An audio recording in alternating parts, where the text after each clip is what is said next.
Welcome. This is Ethiopedia by the Superchute. This session is the continuation of the past two video lectures, that's linear programming problems, model formulation and computation, and solved problems on maximization. In this third video lecture, we will discuss similarities and difference between minimization and maximization, and then we will solve two awesome problems on minimization. Now let's directly proceed to similarities and difference between minimization and maximization. Linear programming problems on minimization are similar to those on maximization with regard to 1. Contextual meaning of basic terminologies like mathematical model, decision variables, constraints, and optimization. Second, areas of application like manufacturing, urban planning, livestock production, transportation, investment, manpower planning, and etc. Third, similarity, modeling assumptions for linear programming problems like proportionality, additivity, divisibility, and certainty. The fourth similarity, methods used for solving problems, graphic method for two decision variables and simplex method for more than two decision variables. And the fifth similarity is the quadrant in the xy plane where the feasible solution lies. Since the decision variable on minimization and maximization are positive, the feasible solution space lies on first quadrant in the xy plane. Next, let's see the differences. The basic difference between minimization and maximization are the following. The objective on maximization is to maximize desirable parameters like profit, while the objective on minimization is to minimize the undesirable parameters like cost. Maximization can have optimal maximum solution only when the feasible region is bounded, but in case of minimization, we can have optimal minimum solution for both bounded and bounded feasible regions. This is an example of bounded feasible region on maximization, but these two are examples of bounded feasible region on minimization and unbounded feasible region on minimization. For unbounded feasible region, the value of the objective function increases without limit, meaning for every solution point there is a greater solution point, hence the optimal maximum doesn't exist. In this unbounded graph, A, B, C, and D are solution points with the ascending order A less than B, less than C, less than D. But D is not the optimal maximum because there are a number of points greater than D. For every maximum there is a greater maximum and the optimal maximum doesn't exist. In case of minimization, both unbounded and bounded feasible region would have a critical point or optimal minimum, which is a point closer to the origin. In our unbounded graph, A, which is closest to the origin, is the optimal minimum because it's a point less than all points in the feasible region. If we are simply considering the minimum of undesirable parameter in first quadrant, the obvious minimum is 0, 0, meaning both decision variables are 0, which is senseless. So, for workable minimization, the constraints have to be set at a certain minimum above 0, and all the unknowns greater than that specific minimum are part of the solution. Hence, majority of constraints of minimizations are expressed by using greater than or equal to sign with a standard form ax1 plus bx2 greater than or equal to c, where c is the specific minimum and a and b are coefficients of decision variable. Unlike constraints of minimization, majority of constraints of maximizations are expressed by using less than or equal to sign with a standard form ax1 plus bx2 less than or equal to c.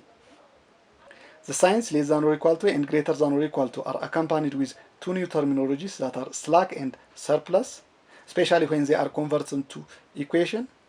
We will discuss the incorporation of these terms into mathematical model while we are solving linear programming problem by using simplex method. But for the time being, let's define what they mean.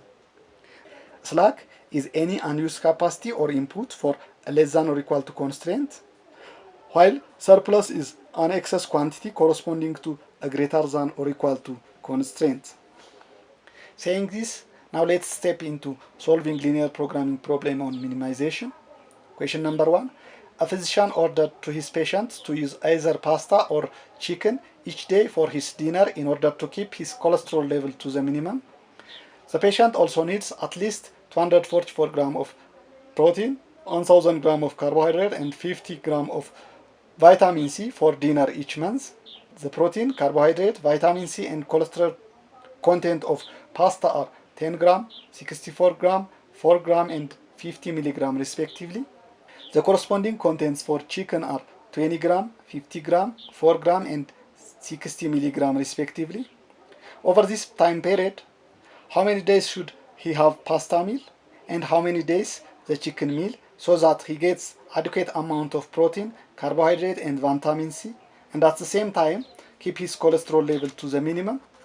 For ease of understanding the givens, let's tabulate them in the form: nutrient type, protein, carbohydrate, vitamin C; meal type, pasta, which contains 10 gram of protein, 64 gram of carbohydrate, and 4 gram of vitamin C.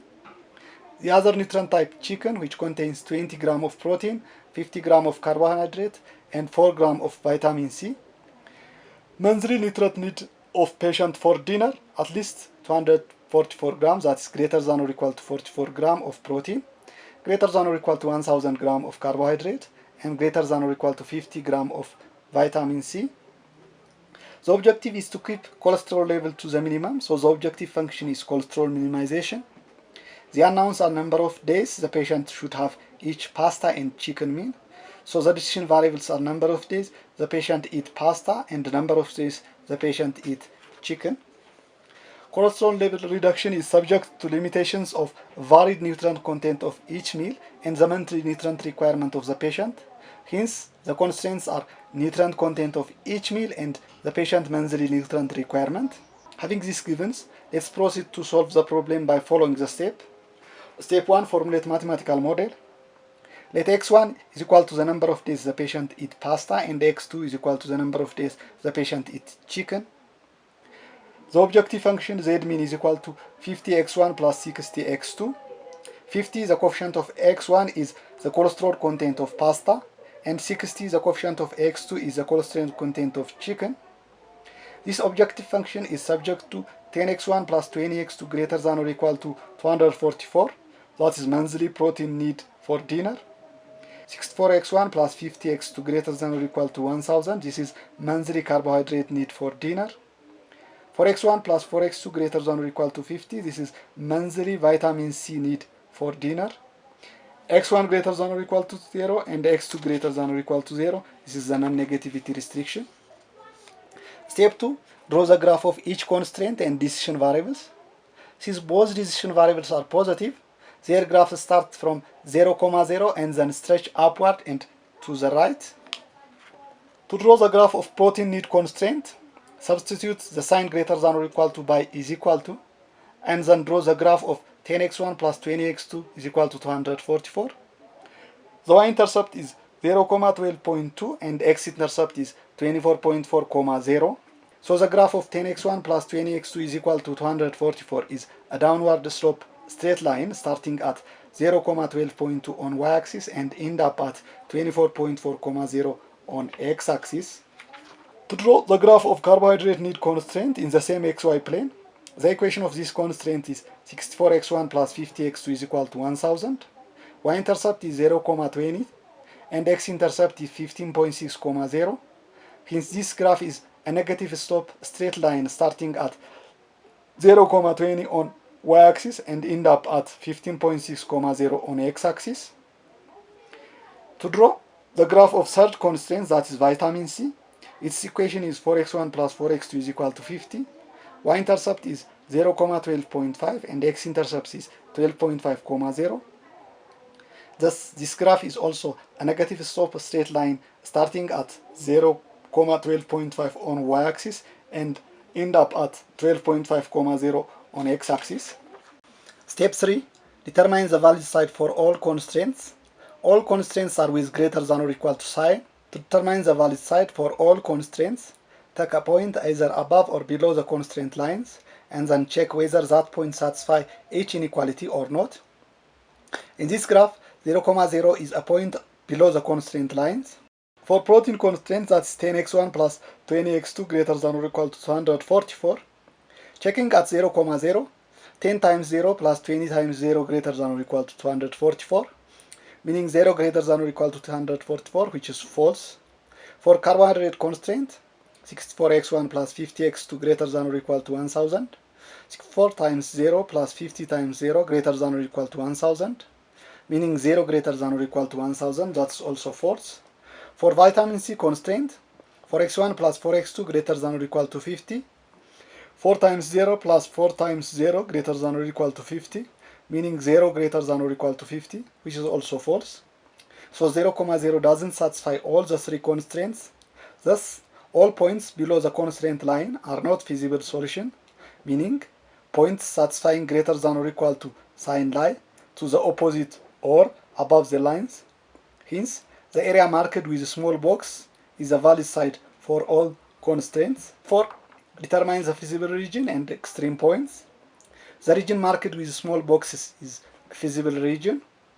Points of intersection between decision variable with constraint or one constraint with another constraint in area in contact with the feasible region are extreme points. In this graph, points A, B, and C are extreme points. The order pair for these points are A is equal to 0, 20, B is equal to 10, 7.2, and C is equal to 24.4, 0. Step 5.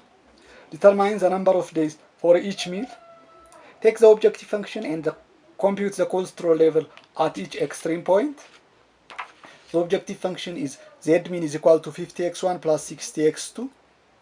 Z-min at A is equal to 50 times 20 plus 60 times 0, which is equal to 1000. Z-min at B is equal to 50 times 10 plus 60 times 7.2, which is equal to 932. Z-min at C is equal to 24.4 times 50 plus 60 times 0, which is equal to 1220. The minimum cholesterol level of 932 is achieved when the patient eats 10 days pasta and 7.2 days chicken. Therefore, for every 17 days dinner, the patient should have to eat 10 days pasta and 7 days chicken. Question number 2. Company X is building a refinery to produce 4 products: diesel, gasoline, lubricants, and jet fuel. The minimum daily demand for each of these products is 14,000, 30,000, 10,000, and 8,000 barrels respectively. Iran and Dubai are under contract to ship crude to the company. Because of production quota specified by OPEC, the new refinery can receive at least 40% of its crude from Iran and the remaining amount from Dubai. The company estimates that the demand and quota will remain steady over the next 10 years. The specification of these two crude oils lead to different product mixes. That's 1 barrel of Iran crude yields 0.2 barrel of diesel, 0.5 barrel of gasoline, 0.1 barrel of lubricant, and 0.15 barrel of jet fuel.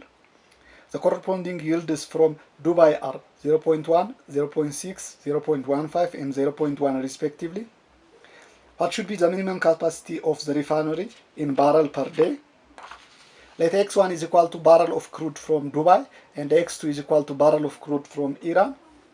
The givens can be tabulated to the form: refinery outputs, diesel, gasoline, lubricant, and jet fuel. 1 barrel of crude from Dubai yields 0.1 barrel of diesel, 0.6 barrel of gasoline, 0.15 barrel of lubricant, and 0.1 barrel of jet fuel. 1 barrel of crude from Iran yields 0.2 barrel of diesel, 0.5 barrel of gasoline, 0.1 barrel of lubricant, and 0.15 barrel of jet fuel. The minimum daily demand for these outputs: the daily demand for diesel is greater than or equal to 14,000. The daily demand for gasoline is greater than or equal to 30,000. The daily demand for lubricants is greater than or equal to 10,000. And the daily demand for jet fuels is greater than or equal to 8,000. OPEC quota is to receive at least 40% from Iran, that is greater than or equal to 0.4, and at most 60% from Dubai, that is less than or equal to 0.6. With these information in mind, let's solve the problem by following the steps. Step 1. Formulate mathematical model. Minimum refinery capacity, that Z-min, is equal to x1 plus x2, which is the objective function. This is subject to 0.1 x1 plus 0.2 x2 greater than or equal to 14,000, that is diesel daily demand. 0.6x1 plus 0.5x2 greater than or equal to 30,000, that's gasoline daily demand. 0.15x1 plus 0.1x2 greater than or equal to 10,000, that's lubricant daily demand. 0.1x1 plus 0.15x2 greater than or equal to 8,000, that's jet fuel daily demand. 0.4x2 greater than or equal to 0.6x1 or 0.4x2 minus 0.6x1 greater than or equal to 0, that's OPEC production quota. And x1 greater than or equal to 0, x2 greater than or equal to 0, this is the non-negativity restrictions. Step 2, draw the graph of constraint and decision variables. Since both decision variables are positive, as usual their graphs start from the origin and extend to upward and to the right. Draw the graph of equations of diesel constraint, that's 0.1x1 plus 0.2x2 is equal to 40,000. Y-intercept is 0,70,000 and x-intercept is 140,000, 0. So the graph of 0.1x1 plus 0.2x2 is equal to 14,000 starts at 0,70,000 on y-axis and ends up at 140,000, 0 on x-axis. Draw the graph of equation of gasoline daily demand, that is 0.6x1 plus 0.25x2 is equal to 30,000. Y-intercept is 0,120,000 and x-intercept is 50,000, 0. This graph starts at 0,120,000 on y-axis and ends up at 50,000, 0 on x-axis. Draw the graph of equations of liquid lubricant daily demand, that is 0.15x1 plus 0.1x2 is equal to 10,000. Y-intercept is 0,100,000 and x-intercept is 66,666.7, 0. Again, this downward sloping graph starts at 0,100,000 on y-axis and ends up at 66,666.7, 0 on x-axis. Fourth, draw the graph of equation of jet fuel daily demand, that is 0.1x1 plus 0.15x2 is equal to 8,000. Y-intercept is 0,53,333.3 and x-intercept is 80,000, 0. Similarly, this graph starts at 0,53,333.3 on y-axis and ends up at 80,000, 0 on x-axis. At last, draw the graph of equation of OPEC production quota, that is 0.4x2 minus 0.6x1 is equal to 0. Y-intercept and x-intercept are 0, 0, so we need to have the second point to draw the graph. If x1 is equal to 50,000, then x2 is equal to 50,000 times 0.6 over 0.4, which is equal to 75,000. Hence, 50,000, 75,000 is the second order pair. This graph is an upward slope straight line that passes at 0, 0 and 50,000, 75,000. Step 3, determine the value side of all constraints. Determine the solution point satisfying greater than or equal to sign. Again, take a point either above or below a constraint line. Points below the constraint line are located in this area, and those above the line are located around here. For this particular case, let's take 0,140,000, which is a point above all the 5 constraint lines. For diesel demand, that's 0.1x1 plus 0.2x2 greater than or equal to 14,000. 0.1 times 0 plus 0.2 times 140,000 greater than or equal to 14,000. That is 28,000 greater than or equal to 14,000, which is true. For gasoline daily demand, 0.6x1 plus 0.25x2 greater than or equal to 30,000, meaning 0.6 times 0 plus 0.5 times 140,000 greater than or equal to 30,000, meaning 35,000 greater than or equal to 30,000, which is also true. For lubricants daily demand, 0.15x1 plus 0.1x2 greater than or equal to 10,000, 0.15 times 0 plus 0.1 times 140,000 greater than or equal to 10,000, which means 14,000 greater than or equal to 10,000, that is true. For jet fuel daily demand, 0.1x1 plus 0.15x2 greater than or equal to 8,000, 0.1 times 0 plus 0.15 times 140,000 greater than or equal to 8,000, which gives 21,000 greater than or equal to 8,000, that's also true. For OPEC production quota, 0.4x2 greater than or equal to 0.6x1, meaning 0.4 times 140,000 greater than or equal to 0.6 times 0, which gives 56,000 greater than or equal to 0, which is also true. The points satisfy all the 5 constraints. Thus, for all graphs, the valid side lie above the respective lines. So, the side marked with small boxes is the valid side common to all the 5 constraints. Step 4 determines the feasible region and extreme points. The region marked with small box is a feasible region. Points marked as W, X, Y, and Z are extreme points.